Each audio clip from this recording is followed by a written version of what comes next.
As LGBTQ issues are once again thrust back into the national political spotlight, same-sex couples across this country with children are having to navigate some new and intense rhetoric.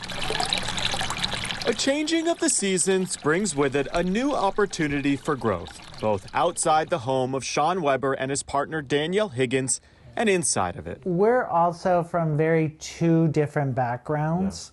So he grew up on a dairy farm. These two have been together for the better part of 17 years. They call rural Maine home.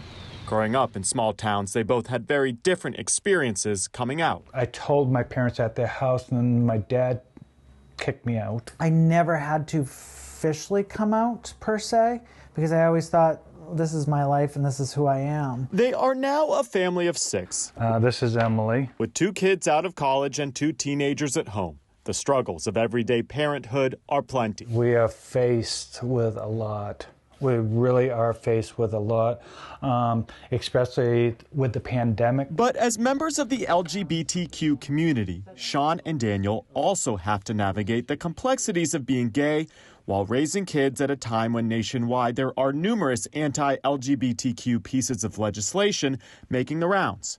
So they do their best to help their kids understand things. Well, that's one of the things that we've always told our kids. Be who you are. Doesn't matter who. Just be yourself. That's all.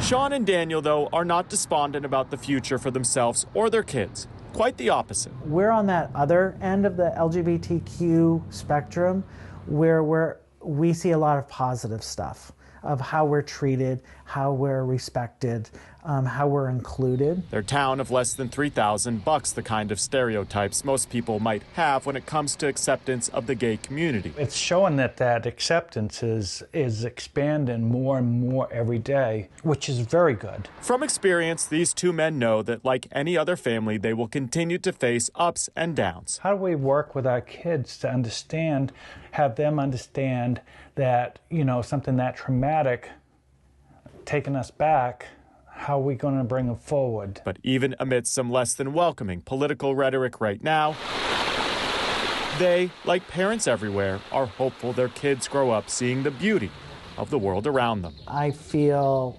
relief in a way that they're coming up through and they're going to be putting a lot of that stuff to rest for us. In Orrington, Maine, I'm Chris Condon.